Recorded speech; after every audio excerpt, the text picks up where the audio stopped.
পাখাটা বন্ধ করলাম,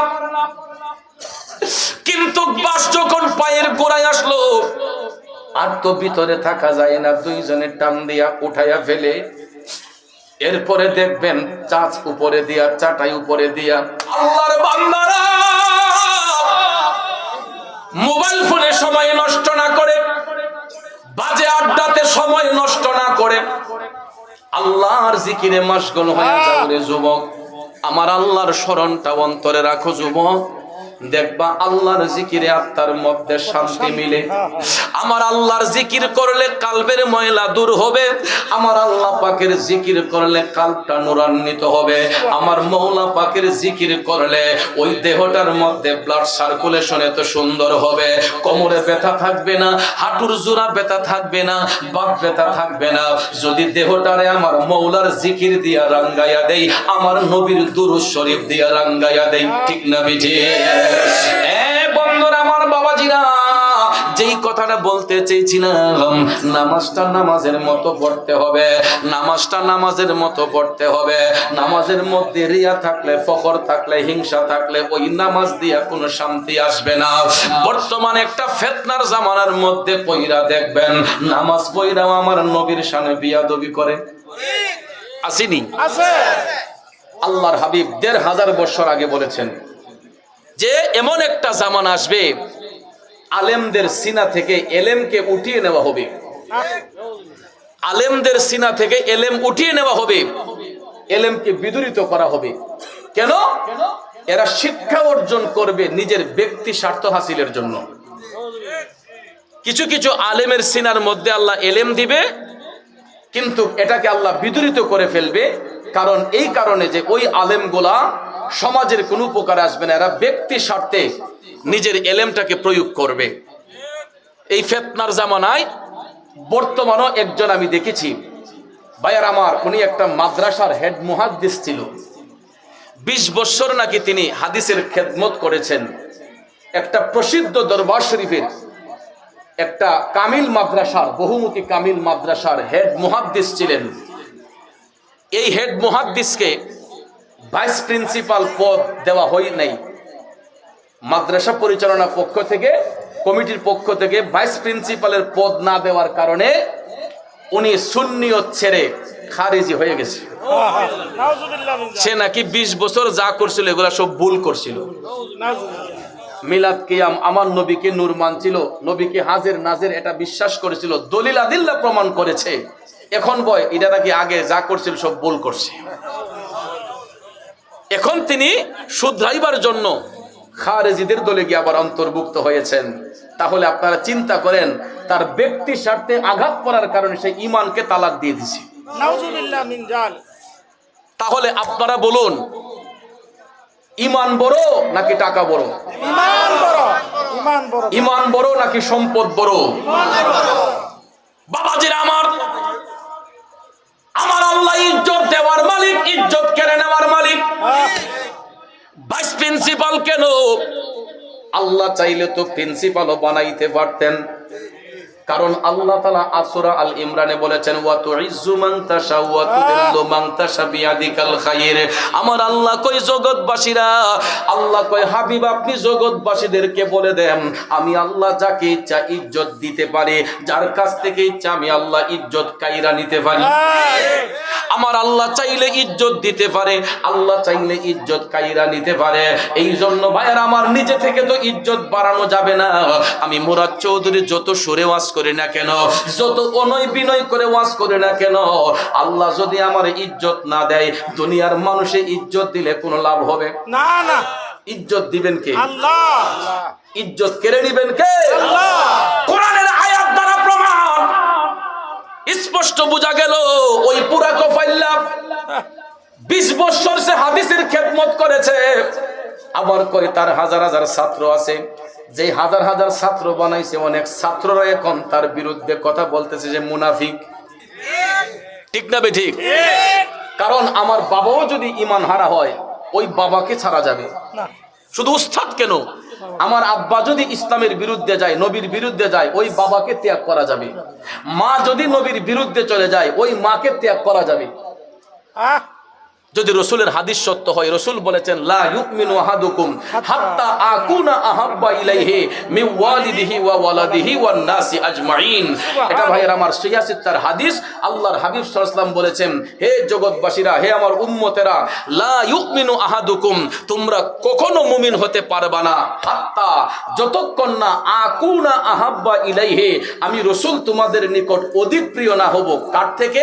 মিন ওয়ালিদিহি ওয়াওয়ালাদিহি, তোমার সন্তান সন্ততি, তোমার পিতামাতা, ওয়ান নাসি আজমাইন, এবং পৃথিবীর সমস্ত মানুষ অপেক্ষায় আমি রসুল যতক্ষণ তোমাদের নিকট অধিক প্রিয় না হব ততক্ষণ পর্যন্ত তোমরা মুমিন হতে পারবা না। তাহলে মুমিন হইতে গেলে জীবন দিয়ে আমার নবীকে ভালোবাসতে হবে। কথা বলেন ঠিক কিনা? যারা নবীর গোলাম হয় তারা আমার মওলার বন্ধু হয়।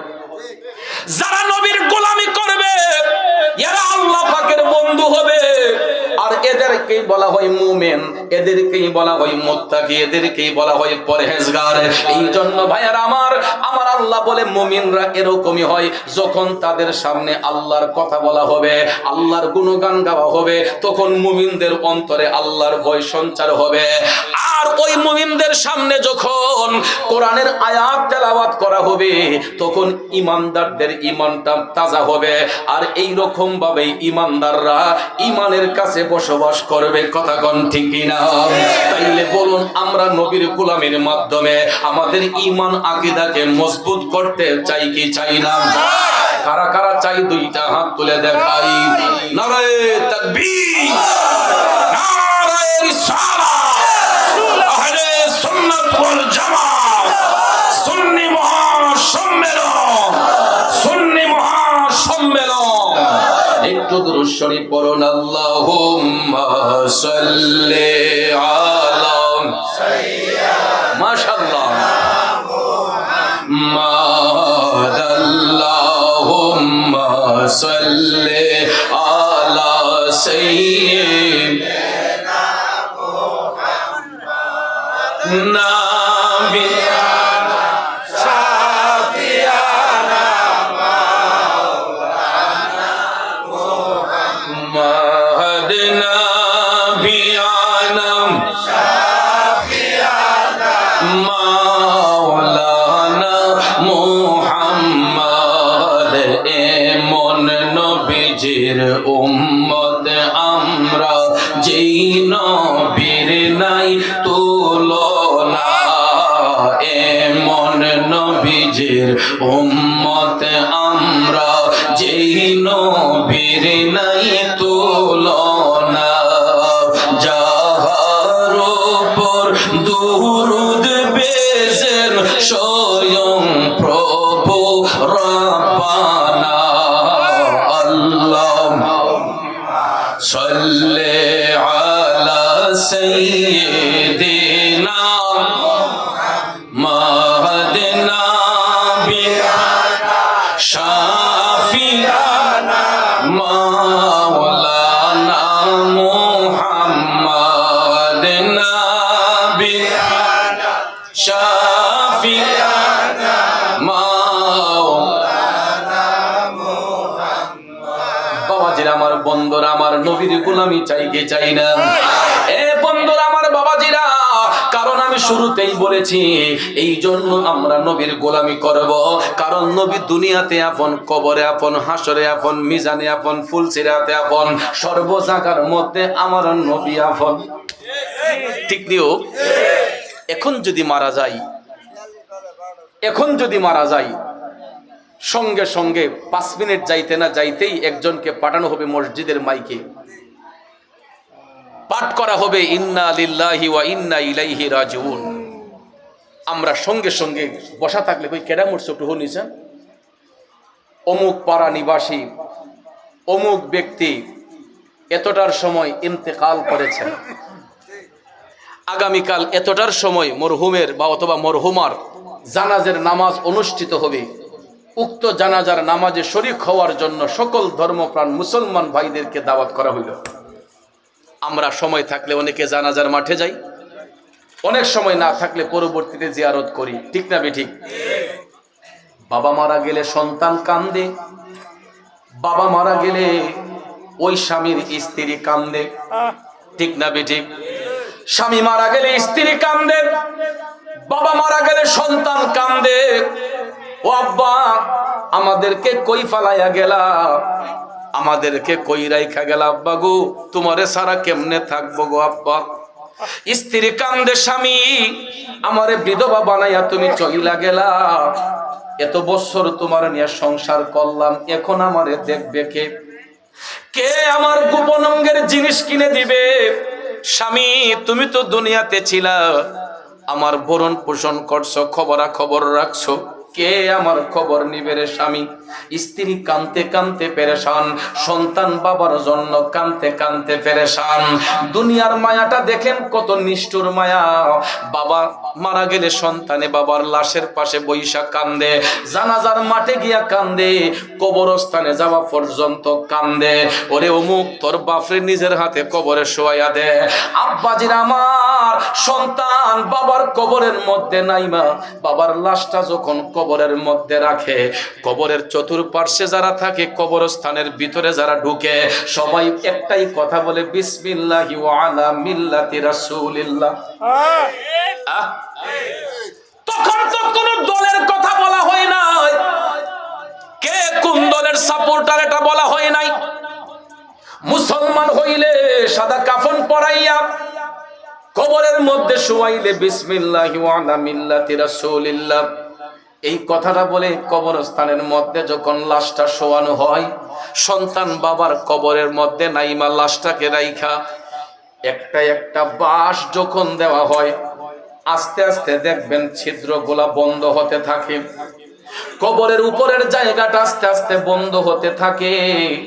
তখন দেখবেন একজনকে আগে উঠানো হয়, তারপরে যখন আর একটু ভিতরে আসা হয় তখন আরেকজনকে উঠানো হয়। একবারে পায়ের কাছে যখন আইসা বাঁশগুলা দেওয়া হয়, কই রে অমুক আর থাকতে হবে না, তুইও এখন উইঠা যা। হে সন্তান, নিজের হাতে বাবারে কবরে শোয়াইলাম, বাঁশগুলা দিয়ে কবরের উপরের ঢাকনাটা বন্ধ করলাম, কিন্তু বাঁশ যখন পায়ের গোড়ায় আসলো আর তো ভিতরে থাকা যায় না, দুইজনের টান দিয়া উঠাইয়া ফেলে। এরপরে দেখবেন চাঁচ উপরে দিয়া, চাটাই উপরে দিয়া, ওরে মুখ তোর বাবার কবরের উপরে মাটিটাকে তুই দে। ও বন্ধু, তখন দেখবেন সবাই মিলে কবরের মধ্যে মাটি দিয়া সুন্দর করে দাফন করে 40 কদম দূরে আইসা আমরা আবার একটা মোনাজাত করি মিলাদের মাধ্যমে, ঠিক না বেঠে?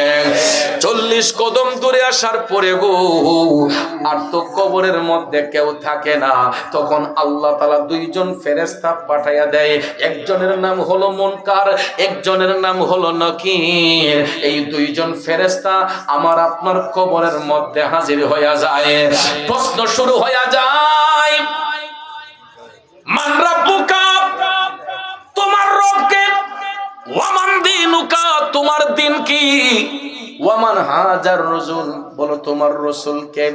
এই তিনটা প্রশ্ন করা হবে। যদি মুমিন ব্যক্তি হয়, নেককার হয়, ঠাস ঠাস করে উত্তর দিবে, আর যদি বদকার হয় একটা উত্তর দিতে পারবে না। ওই সন্তান তো তখন বাবার কবরে গিয়ে সাহায্য করবে না, দুনিয়ার কোনো বন্ধু বান্ধব কবরে গিয়ে সাহায্য করবে না। কবরের মধ্যে যারে পাঠানো হবে উনি হচ্ছেন আওয়ার প্রফেট মুহাম্মদুর রাসূলুল্লাহ সাল্লাল্লাহু আলাইহি ওয়াসাল্লাম। কথা বলেন ঠিক না বেজে? এই জন্য আশেক কয়, প্রেমিক কয়, নবী ছাড়া ওই কবরে নাই রে বান্ধব নাই, নবী ছাড়া ওই কবরে নাই রে বান্ধব নাই, হাসরেতে নবী ছাড়া